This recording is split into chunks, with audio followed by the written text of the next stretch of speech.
I know exactly how your heart feels right now. It is that heavy silence that settles in after the day is done, when the distractions fade and you are left alone with the internal ledger of your life. You look back at the path you've traveled, and all you see are the abandoned projects, the friendships you allowed to wither, the words you wish you could take back, and the chances, oh, the chances, you simply failed to grasp. It's the 3 a.m. heaviness, isn't it? When shame and regret aren't just memories, they feel like physical weights settled deep inside your chest. You are moving forward, yes, but you feel tethered. You feel the constant invisible drag of the past version of yourself. The self that failed, the self that hurt, the self that was hurt.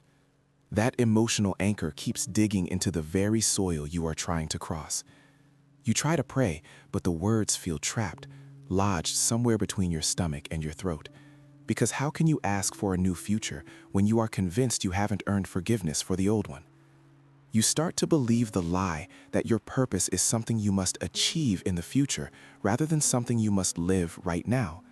And the past, that shadow of failure or former glory, becomes the standard by which you crush your present possibility. Every step forward feels like a betrayal of the person you used to be, or a desperate attempt to outrun the failures you committed.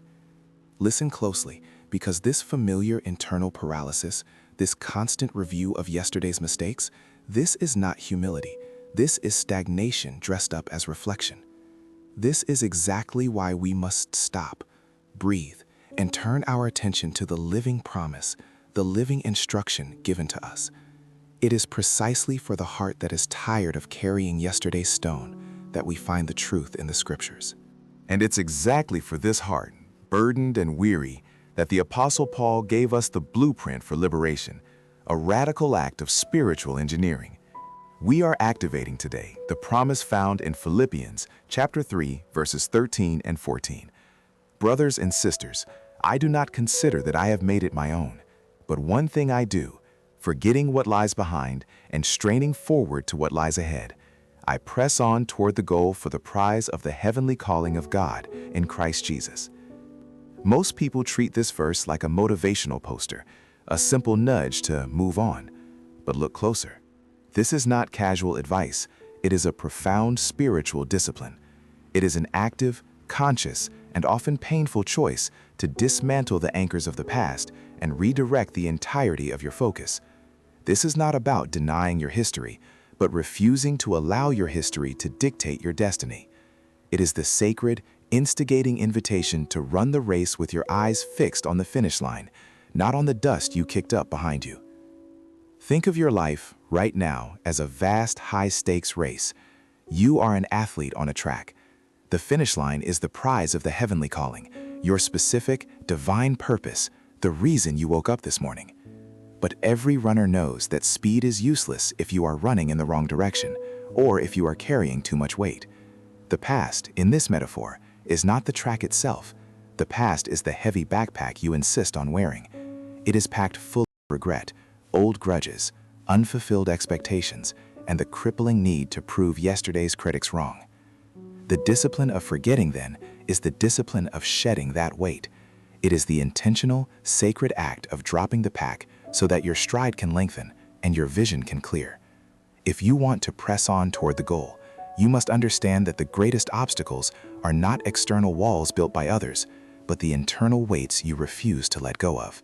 Let's look closely at what truly stops us from embracing this forward momentum, what makes us cling to the past, and how we can learn to forget without minimizing the journey. The first mistake we make is what I call the idolatry of justice. This obstacle is complex because it feels righteous. We refuse to forget what lies behind because forgetting feels like complacency. It feels like we are letting someone off the hook, whether that someone is the person who wounded us or ourselves. We hold on to the pain, the anger, or the sense of being wronged because deep down, we believe that maintaining the hurt is the only way to validate that the suffering actually happened.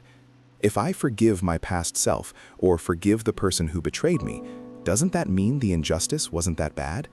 Doesn't letting go diminish the weight of the scar? This is where the discipline of forgetting becomes acutely painful. We wrap our identity around the wound, making the injury the central character in our story. We think the grudge is fuel, but in truth, it's just dead weight. It's a sack of rocks strapped to our back, and every time we try to accelerate, the rocks pull us back down. We spend our precious energy reliving the offense, rehearsing the argument, and plotting the vindication, instead of spending that energy running the race. I remember a period in my life when a professional relationship ended disastrously. I felt profoundly betrayed and publicly humiliated. For months, I carried a detailed mental file of every email, every spoken word, every perceived slight. I would wake up thinking about it, feeling the acidic burn of self-pity and anger.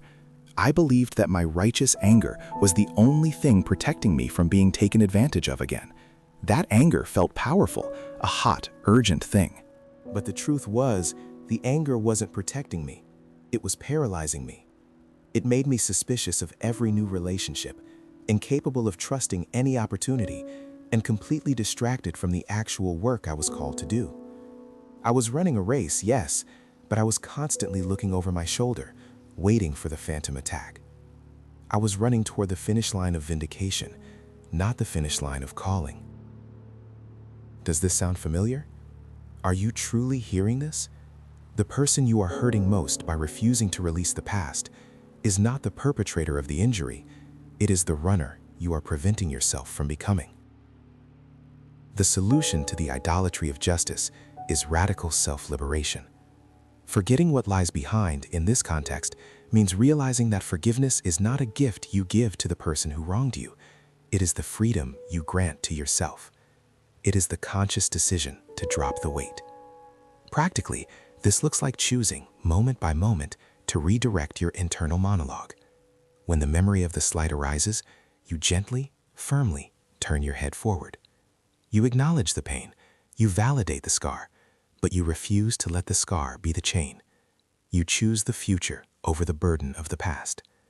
It's hard work, the constant turning, but it is necessary to press on. I know this sounds simple, but releasing that sense of self-justification is often the hardest part of the spiritual journey because it requires surrender of control. The second immense weight we carry is the comfort of failure. This is the sneaky obstacle where we use past failures not as lessons, but as identities. We internalize the belief that because we messed up before, because the last attempt at vulnerability failed, or the last business venture collapsed, or the last commitment was broken, that failure is now a predictive element of our character. The past becomes a shield. We retreat into the safe, familiar narrative of, I am the one who fails, because it removes the terrifying risk of trying again. The comfort of failure tells you it is safer to carry the weight of regret than the vulnerability of hope. When we press on toward the goal, we are accepting the possibility of future failure. If we are defined by the failures we have already experienced, we are at least familiar with the pain. The unknown path ahead, however, holds the potential for even greater, more public, more devastating failure. So we subconsciously choose to run slowly, weighed down by the past, because the weight offers an excuse. If I fail again, I can just say, well, I knew it. Look at what happened last time. I spent years trapped in this cycle after a significant creative endeavor ended not with a whimper, but a fairly loud public collapse. The shame was suffocating. I withdrew, convinced that my voice was dangerous, that my ideas were flawed, and that my energy was better spent hiding. The past failure wasn't just a memory, it was a ghost sitting on my shoulder, whispering, see, stay quiet, stay small. It hurts less here. I stopped running entirely. I just stood on the track, looking at the spot where I had fallen, paralyzed by the fear of repeating the dive. The discipline of forgetting what lies behind, here, is the discipline of honoring the present self. You must look at the person you are today, wiser, more scarred, more experienced, and recognize that they are not the same person who failed yesterday. You must give permission to the current version of yourself to be defined by the current intention, not the past result. The practical solution is the radical redefinition of success. Stop measuring your current value by the old metrics. The goal of the calling is not a trophy. It is alignment with divine purpose. If you take one step today, a step informed by the wisdom gained from yesterday's fall, that is success. If the past failure taught you what not to carry, then the failure itself becomes the very thing that enables your current forward motion. Forget the verdict of the past. Embrace the lesson it taught you. You press on by committing to the next small, honest, vulnerable step, even if your legs are shaking. The third anchor that holds us back is the tyranny of the almost. This weight is the heavy nostalgia for a life we almost lived, or an idealized version of ourselves we once were. This isn't about deep failure. This is about the corrosive effect of comparison, specifically the comparison of the present self to the ghost of the past self. We romanticize a previous season of faith, or productivity, or physical health, or innocence, and we use that perfect memory as a stick to beat the tired, imperfect, struggling self of today. I was so much stronger 5 years ago, we whisper. My faith was purer. My marriage was easier. I had more energy. If only I could get back to that version of me, then I could truly press on. The moment we idealize the past, we sabotage the present. We are looking behind and seeing a glowing, perfect mirage, and we start running backward, trying to recapture a moment that is gone forever. This is not running toward the goal. This is running in circles, chasing a shadow. The abundant life that Christ promises is a life lived in this moment, with these resources and this level of exhaustion. I went through a long season where I constantly compared my current spiritual discipline, which felt like a few tired whispers over coffee, to the fervent, rigorous prayer life I had 20 years earlier in college. I was constantly disappointed in my present self, feeling like a spiritual fraud because I couldn't match the youthful intensity of my past commitment. The memory of how good it used to be was the most effective tool the enemy used to convince me that how bad it is now was permanent. Are you allowing the memory of your past perfection to invalidate your current striving? The solution to the tyranny of the almost is the sacredness of the now. Paul tells us, "One thing I do." This is the discipline of singularity, of presence. It is the recognition that the only place where the heavenly calling can be accessed is in the messy, imperfect, difficult now. How do we practice this? By anchoring ourselves sensorially.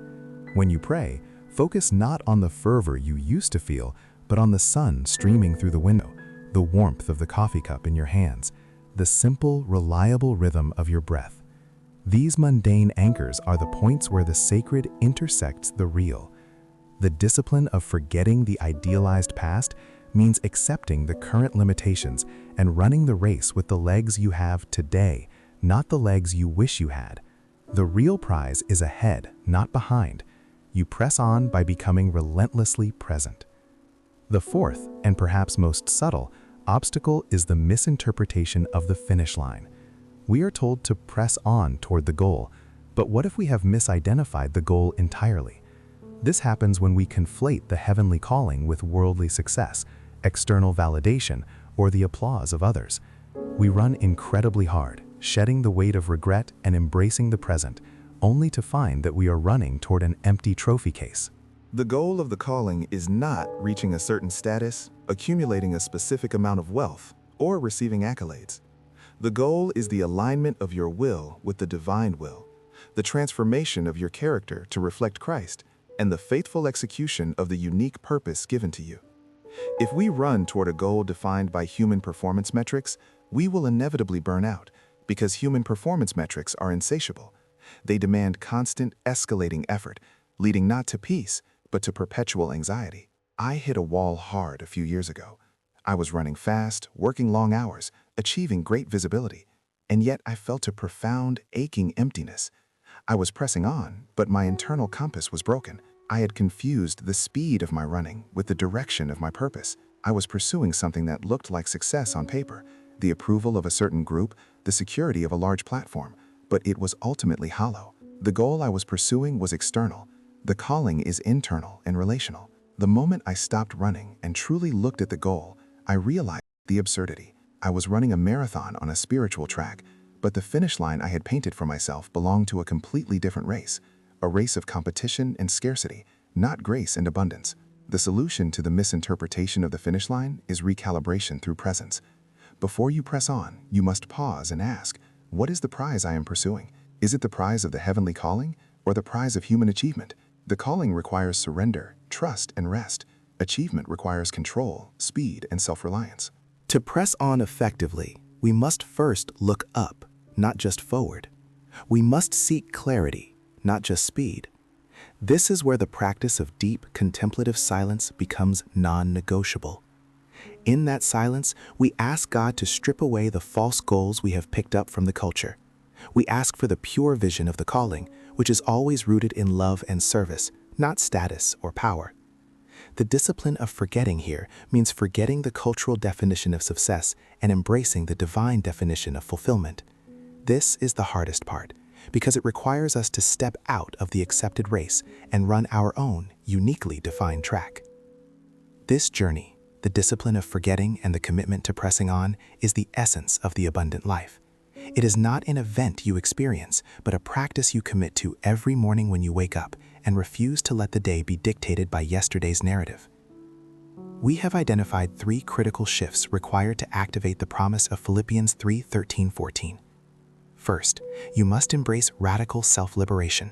Shed the idolatry of justice, recognizing that the grudge, the anger, and the need for vindication are weights that only prevent your own forward motion. Forgiveness is a declaration of your own freedom. Second, you must commit to honoring the present self. Shed the comfort of failure and the tyranny of the almost. Define your success by the honesty of your current step, not the perfection of your past performance. Run with the legs you have today, informed by the wisdom gained from yesterday's stumbles. And third, you must practice recalibration through presence. Shed the misinterpretation of finish line. Align your gaze toward the true prize of the heavenly calling, which is transformation and relationship, not external accumulation or applause. Purpose is not something you find ready-made. It's something you grow, day by day, through small acts of faith and continuous shedding of old burdens.